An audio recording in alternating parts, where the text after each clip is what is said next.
SSLC ಪರೀಕ್ಷೆ 2023ಕ್ಕೆ ನಾವು passing ಮತ್ತು ಸ್ಕೋರಿಂಗ್ ಪ್ಯಾಕೇಜಲ್ಲಿ ಇವತ್ತು ಪ್ರಥಮ ಭಾಷೆ ಕನ್ನಡದಲ್ಲಿ ಪದ್ಯ ಭಾಗದ ಒಂದಂಕದ ಪ್ರಶ್ನೋತ್ತರಗಳನ್ನು ಹಾಕ್ತಾ ಇದ್ದೀವಿ. ಈ ಪ್ರಶ್ನೆಗಳು ನಿಮ್ಮ ಸರಣಿ ಪರೀಕ್ಷೆ, ಪೂರ್ವ ಸಿದ್ಧತೆ ಪರೀಕ್ಷೆ ಮತ್ತು ವಾರ್ಷಿಕ ಪರೀಕ್ಷೆಗೆ ಖಂಡಿತವಾಗಿ ಇಲ್ಲಿಂದ ಪ್ರಶ್ನೆಗಳು ಬರ್ತವೆ. ಮತ್ತು ಮೋಸ್ಟ್ ಇಂಪಾರ್ಟೆಂಟ್ ಆಗಿರ್ತಕ್ಕಂಥ ಕ್ವಶನ್ಸ್ಗಳು ಇದಾವೆ. ಆಲ್ರೆಡಿ ನಾವು ಪದ್ಯದ ಹಾಕಿದ್ದೀವಿ, ಆಮೇಲೆ ಪದ್ಯಗಳನ್ನು ಕಂಠಸ್ಥದ ಹಾಕಿದ್ದೀವಿ, ಗದ್ಯದಲ್ಲಿರ್ತಕ್ಕಂಥ ಕ್ವಶನ್ಸ್ಗಳನ್ನು ಸಹಿತನೂ ಕೂಡ ಹಾಕಿದ್ದೀವಿ. ಸೊ ಪದ್ಯದಲ್ಲಿ ಮೋಸ್ಟ್ ಇಂಪಾರ್ಟೆಂಟ್ ಆಗಿರ್ತಕ್ಕಂಥ ಒಂದು 27 ಕ್ವಶನ್ಸ್ಗಳಿದ್ದಾವೆ. ಅವು ಯಾವಂತ ನೋಡೋಣ. ಸೊ ಹೋಪ್ ವಿಡಿಯೋನ ಲೈಕ್, ಶೇರ್ ಹಾಗೂ ಸಬ್ಸ್ಕ್ರೈಬ್ ಮಾಡಲು ಮರೆಯದಿರಿ. ಫಸ್ಟ್ ಟೈಮ್ ವಿಡಿಯೋವನ್ನು ವಾಚ್ ಮಾಡ್ತಿದ್ರೆ ಸಬ್ಸ್ಕ್ರೈಬ್ ಜೊತೆಗೆ ಬೆಲ್ ಐಕಾನನ್ನು ಅವಶ್ಯವಾಗಿ ಒತ್ತಿ. ಇದರಿಂದ ಮುಂಬರ್ತಕ್ಕಂಥ ವಿಡಿಯೋಗಳ ನೋಟಿಫಿಕೇಶನ್ ತಮಗೆ ಮೊದಲಿಗೆ ಸಿಗ್ತದೆ. ಸೊ ವಿದ್ಯಾರ್ಥಿಗಳೇ, ಏನಾದರೂ ಡೌಟ್ ಅನಿಸಿದರೆ ಕಮೆಂಟಲ್ಲಿ ಪಿನ್ನನ್ನು ಮಾಡ್ಬೋದು. ಇವೆಲ್ಲ ಮೋಸ್ಟ್ ಎಕ್ಸ್ಪೆಕ್ಟೆಡ್ ಕ್ವಶನ್ಸ್ ಇದಾವೆ. ಖಂಡಿತವಾಗಿ 4 ಪ್ರಶ್ನೆಗಳು ಇಲ್ಲಿಂದ ಬಂದೇ ಬರ್ತವೆ ಪೂರ್ವ ಸಿದ್ಧತೆ, ಸರಣಿ ಮತ್ತು ವಾರ್ಷಿಕ ಪರೀಕ್ಷೆಗಳಲ್ಲಿ. ಪ್ರಶ್ನೆ ಒಂದಿತ್ತು, ನದಿ ಜಲಗಳು ಏನಾಗಿವೆ ಅಂತ ಇದೆ. ಸೊ ಉತ್ತರ ನೋಡೋದಾದ್ರೆ ನದಿ ಜಲಗಳು ಕಲುಷಿತವಾಗಿವೆ ಅಂತಕ್ಕಂಥದ್ದು ಸರಿಯಾದ ಉತ್ತರ ಬರ್ತದೆ. ಪ್ರಶ್ನೆ 2, ಯಾವುದಕ್ಕೆ ಮುಂಗಾರಿನ ಮಳೆಯಾಗಬೇಕು ಅಂತ ಪ್ರಶ್ನೆ ಇತ್ತು. ಉತ್ತರ, ಕಲುಷಿತವಾಗಿರುವ ನದಿ ಜಲಗಳಿಗೆ ಮುಂಗಾರಿನ ಮಳೆಯಾಗಬೇಕು ಅಂತ ಏನು ಮಾಡಿದ್ದಾರೆ, ಪದ್ಯದಲ್ಲಿ ಕವಿ ಹೇಳಿದ್ದಾರೆ. ಪ್ರಶ್ನೆ 3, ಹಕ್ಕಿಯ ಗರಿಯಲ್ಲಿ ಯಾವ ಬಣ್ಣಗಳಿವೆ. ಸೊ ಉತ್ತರ, ಹಕ್ಕಿಯ ಗರಿಯಲ್ಲಿ ಬಿಳಿ ಹೊಳೆ ಬಣ್ಣಗಳಿವೆ ಅಂತಕ್ಕಂಥದ್ದು ಸರಿಯಾದ ಉತ್ತರ. ಹಕ್ಕಿಯ ಗರಿಯಲ್ಲಿ ಬಿಳಿ ಹೊಳೆ ಬಣ್ಣಗಳಿವೆ. ಪ್ರಶ್ನೆ 4, ಹಕ್ಕಿಯು ಯಾವುದರ ಸಂಕೇತವಾಗಿದೆ ಅಂತ ಕೇಳಿದ್ದಾರೆ. ಉತ್ತರ, ಹಕ್ಕಿಯು ಕಾಲಚಕ್ರದ ಸಂಕೇತವಾಗಿದೆ ಅಂತಕ್ಕಂಥದ್ದು ಉತ್ತರ ಅಲ್ಲಿ ಬರಿಬೇಕಾಗಿತ್ತು. ಇನ್ನು 5ನೇ ಪ್ರಶ್ನೆ ಇದೆ, ಹಲಗಲಿ ಗ್ರಾಮ ಎಲ್ಲಿದೆ ಅಂತ ಕೇಳಿದ್ದಾರೆ. ಸೊ ಉತ್ತರ, ಹಲಗಲಿಯು ಮೊದಲು ಮುಧೋಳ ಸಂಸ್ಥಾನದಲ್ಲಿತ್ತು, ಆದರೆ ಅದು ಇವತ್ತು ಬಾಗಲಕೋಟೆ ಜಿಲ್ಲೆಯಲ್ಲಿ ಹಲಗಲಿ ಗ್ರಾಮ ಇದೆ ಅಂತಕ್ಕಂಥದ್ದು ಬರಿದು. 6ನೇ ಪ್ರಶ್ನೆ, ಕುಂಪನಿ ಸರ್ಕಾರ ಹೊರಡಿಸಿದ ಆದೇಶ ಏನು ಅಂತ ಕೇಳಿದ್ದಾರೆ. ಉತ್ತರ ಏನಿದೆ, ಈ ಕುಂಪನಿ ಸರ್ಕಾರದ ಅನುಮತಿ ಇಲ್ಲದೆ ಭಾರತೀಯರು ಶಸ್ತ್ರಾಸ್ತ್ರಗಳನ್ನು ಹೊಂದುವಂತಿಲ್ಲ ಮತ್ತು ತಮ್ಮಲ್ಲಿರ್ತಕ್ಕಂಥ ಆಯುಧಗಳನ್ನು ಅದನ್ನು ಏನು ಮಾಡಬೇಕಾಗಿತ್ತು, ಆ ಕಂಪನಿ ಸರ್ಕಾರಕ್ಕೆ ಒಪ್ಪಿಸಬೇಕಾಗಿತ್ತು.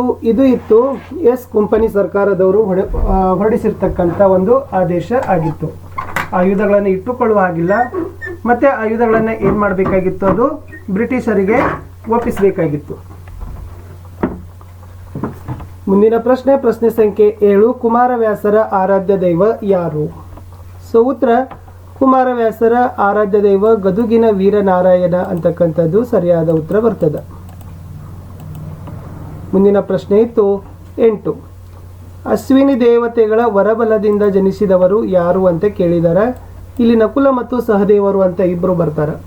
ಆ ನಕುಲ ಮತ್ತು ಸಹದೇವರು ಇಬ್ಬರೂ ಕೂಡ ಏನಪ್ಪ ಅಂತಂದರೆ ಅಶ್ವಿನಿ ದೇವತೆಗಳ ವರಬಲದಿಂದ ಜನಿಸಿದವರು. ಈ ಕ್ವಶನ್ ತುಂಬಾ ಸಾರಿ ರಿಪೀಟ್ ಆಗದ.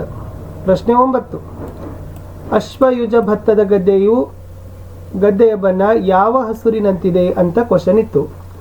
ಅಶ್ವಯುಜದ ಭತ್ತದ ಗದ್ದೆಯ ಬಣ್ಣ ಯಾವ ಹಸುರಿನಂತಿದೆ ಅಂತ ಪ್ರಶ್ನೆ ಇದೆ. ಅದು ಉತ್ತರ, ಅಶ್ವಯುಜದ ಭತ್ತದ ಗದ್ದೆಯು ಗಿಳಿಯದೆ ಹಸುರಿನ ಬಣ್ಣದಂತಿದೆ ಅಂತಕ್ಕಂಥದ್ದು ಉತ್ತರ ಅಲ್ಲಿ ಬರಿಬೇಕಾಗಿರ್ತಕ್ಕಂಥದ್ದು, ಗಿಳಿಯದೆ ಹಸುರಿನ ಬಣ್ಣ. ಮುಂದಿನ ಪ್ರಶ್ನೆ 10, ಕವಿಯು ನೋಡಿದ ಅಡಕೆಯ ತೋಟ ಎಲ್ಲಿದೆ ಅಂತ ಕೇಳಿದ್ದಾರೆ. ಸೊ ಉತ್ತರ ತುಂಬ ಸರಳ ಇದೆ ವಿದ್ಯಾರ್ಥಿಗಳೇ. ಕವಿಯು ನೋಡಿದ ಅಡಕೆಯ ತೋಟ ಅದು ಶಾಲಿವನದ ಅಂಚಿನಲ್ಲಿದೆ ಅಂತಕ್ಕಂಥದ್ದು ಉತ್ತರ ಬರಿಬೇಕಿತ್ತು. 11ನೇ ಪ್ರಶ್ನೆ ವೆರಿ ಇಂಪಾರ್ಟೆಂಟ್ ಅದ, ದಿನಪಸುತ ಎಂದರೆ ಯಾರು ಅಂತ ಕೇಳಿದ್ದಾರೆ. ಸೊ ದಿನಪಸುತ ಅಂದರೆ ಯಾರಪ್ಪ ಅಂದರೆ ಕರ್ಣ ಅಂತಕ್ಕಂಥದ್ದು ಸರಿಯಾದ ಉತ್ತರ ಇತ್ತು. ಪ್ರಶ್ನೆ 12, ಅಂತಕಾತ್ಮಜ ಎಂದರೆ ಯಾರು. ಅಂತಕಾತ್ಮಜ ಎಂದರೆ ಧರ್ಮರಾಯ ಅಂತಕ್ಕಂಥ ಪ್ರಶ್ನೆ ಬರ್ತದೆ. ಸಂಬಂಧೀಕರಣದಲ್ಲಿನೂ ಕೂಡ ಇಂಥ ಪ್ರಶ್ನೆಗಳು ಬರ್ತವೆ. ಸೊ ಅದಕ್ಕಾಗಿ ಪ್ರಶ್ನೆಗಳ ಕಡೆಗೆ ತಾವೇನು ಮಾಡಬೇಕು, ಹೆಚ್ಚು ಗಮನವನ್ನು ಕೊಡಬೇಕು. ಮುಂದಿನ ಪ್ರಶ್ನೆ, ಯಜ್ಞಾಶ್ವವನ್ನು ಕಟ್ಟಿದವರು ಯಾರು. ಸೊ ಯಜ್ಞಾಶ್ವವನ್ನು ಕಟ್ಟಿದವರು ವೀರಲವ ಅಂತಕ್ಕಂಥದ್ದು ಉತ್ತರ ಇತ್ತು. 14ನೇ ಪ್ರಶ್ನೆ, ಕುದುರೆಯನ್ನು ಲವನು ಯಾವುದರಿಂದ ಕಟ್ಟಿದನು. ಕುದುರೆಯನ್ನು ಲವ ಏನು ಮಾಡ್ತಾನಪ್ಪ ಅಂದ್ರೆ ತನ್ನ ಉತ್ತರ್ಯದಿಂದ ಏನು ಮಾಡ್ತಾನೆ, ಕಟ್ಟಿ ಹಾಕ್ತಾನೆ ಲವ ಕುದುರೆಯನ್ನು. ಪ್ರಶ್ನೆ 15, ದ್ರೋಣನು ಯಾರೊಡನೆ ಪರಶುರಾಮನ ಬಳಿಗೆ ಬಂದನು. ಸೊ ಉತ್ತರ ಅಶ್ವತ್ಥಾಮ ಅಂತ ಇದೆ. ಸೊ ದ್ರೋಣ ಏನು ಮಾಡ್ತಾನಪ್ಪ ಅಂದ್ರೆ ಅಶ್ವತ್ಥಾಮನೊಡನೆ ಪರಶುರಾಮನ ಬಳಿಗೆ ಬರ್ತಾನೆ. ಪ್ರಶ್ನೆ 16, ದ್ರೋಣನು ಪರಶುರಾಮರಲ್ಲಿಗೆ ಏಕೆ ಬಂದನು ಅಂತ ಕೇಳಿದ್ದಾರೆ. ಸೊ ದ್ರೋಣ ಪರಶುರಾಮರಲ್ಲಿಗೆ ಬರಲು ಕಾರಣ ಏನಪ್ಪ ಅಂದರೆ ಬಡತನವು ಉಂಟಾಗಲು ದ್ರವ್ಯವನ್ನು ಬೇಡುವುದಕ್ಕಾಗಿ. ಸೊ ದ್ರೋಣ ಪರಶುರಾಮರಲ್ಲಿಗೆ ಬಂದಿರ್ತಾನೆ.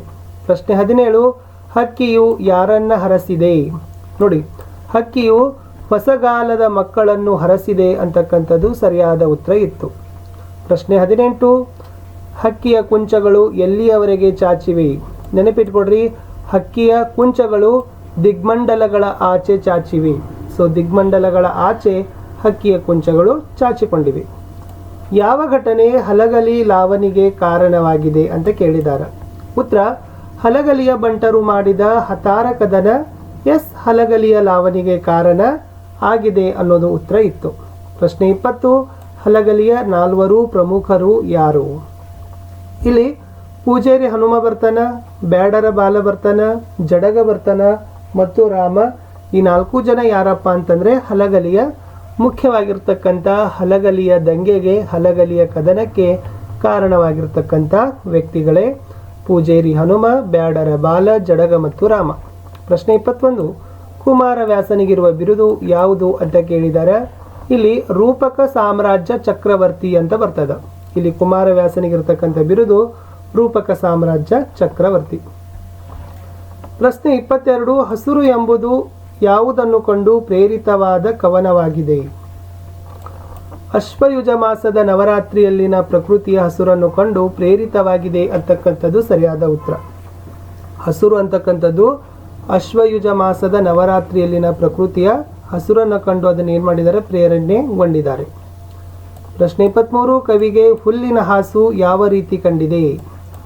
ಮಕಮಲ್ಲಿನ ಹೊಸಪಚ್ಚೆಯ ಜಮಖಾನೆಯ ರೀತಿ. ಸೊ ಕವಿಗೆ ಹುಲ್ಲಿನ ಹಾಸು ಕಂಡಿದೆ. ಛಲವನ್ನೇ ಮೆರೆಯುವುದಾಗಿ ನಿರ್ಧರಿಸಿದವರು ಯಾರು ಅಂತ ಕೇಳಿದಾರ. ಉತ್ತರ, ದುರ್ಯೋಧನ. ಸೊ ಛಲವನ್ನೇ ಮೆರೆಯುವುದಾಗಿ ಏನು ಮಾಡಿದ? ದುರ್ಯೋಧನ ನಿರ್ಧಾರವನ್ನು ಮಾಡಿದ್ದ. 25, ನಿಮಗೆ ನಮಸ್ಕರಿಸಿ ಹೋಗಲು ಬಂದೇನಷ್ಟೇ ಎಂದು ದುರ್ಯೋಧನ ಯಾರಿಗೆ ಹೇಳುವನು? ಇಲ್ಲಿ ಭೀಷ್ಮಾಚಾರ್ಯರು ಅಂತ ಬರ್ತಾರ. ಸೊ ನಿಮಗೆ ನಮಸ್ಕರಿಸಿ ಹೋಗಲು ಬಂದೇನಷ್ಟೇ ಎಂದು ದುರ್ಯೋಧನ ಭೀಷ್ಮಾಚಾರ್ಯರಿಗೆ ಹೇಳ್ತಾನೆ. 26, ಯಾರಿಬ್ಬರನ್ನು ಕೊಂದ ಬಳಿಕ ಸಂಧಿ ಮಾಡಿಕೊಳ್ಳುವುದಾಗಿ ದುರ್ಯೋಧನ ಹೇಳುತ್ತಾನೆ? ಇಲ್ಲಿ ಅರ್ಜುನ ಮತ್ತು ಭೀಮ ಅಂತ ಇಬ್ಬರು ಬರ್ತಾರೆ. ಈ ಅರ್ಜುನ ಮತ್ತು ಭೀಮರನ್ನ ಕೊಂದ ಬಳಿಕವೇ ದುರ್ಯೋಧನ ಸಂಧಿ ಮಾಡಿಕೊಳ್ಳೋದಾಗಿ ಏನ್ ಮಾಡ್ತಾನಪ್ಪ ಅಂದ್ರೆ ಹೇಳ್ತಾನೆ. ಕಡೆ ಪ್ರಶ್ನೆ, ಜೈಮಿನಿ ಭಾರತ ಕಾವ್ಯವನ್ನು ಬರೆದ ಕವಿ ಯಾರು ಕೇಳಿದಾರ? ಜೈಮಿನಿ ಭಾರತ ಕಾವ್ಯವನ್ನು ಬರೆದಿರ್ತಕ್ಕಂಥ ಕವಿ ಲಕ್ಷ್ಮೀಶ ಅಂತಕ್ಕಂಥದ್ದು ಸರಿಯಾದ ಉತ್ತರ ಇತ್ತು. ಇಷ್ಟು ವಿದ್ಯಾರ್ಥಿಗಳೇ ಪದ್ಯ ಭಾಗದಲ್ಲಿ ಇರ್ತಕ್ಕಂಥ ಮೋಸ್ಟ್ ಇಂಪಾರ್ಟೆಂಟ್ ಆಗಿರ್ತಕ್ಕಂಥ ಕ್ವಶನ್ಸ್ಗಳನ್ನು ನೋಡಿದ್ದೀವಿ. ಈ ಪ್ರಶ್ನೆಗಳು ಖಂಡಿತವಾಗಿ ಪರೀಕ್ಷೆ ಪ್ರಶ್ನೆ ಪತ್ರಿಕೆಗಳಲ್ಲಿ ಬರ್ತವೆ. ವಿಡಿಯೋನ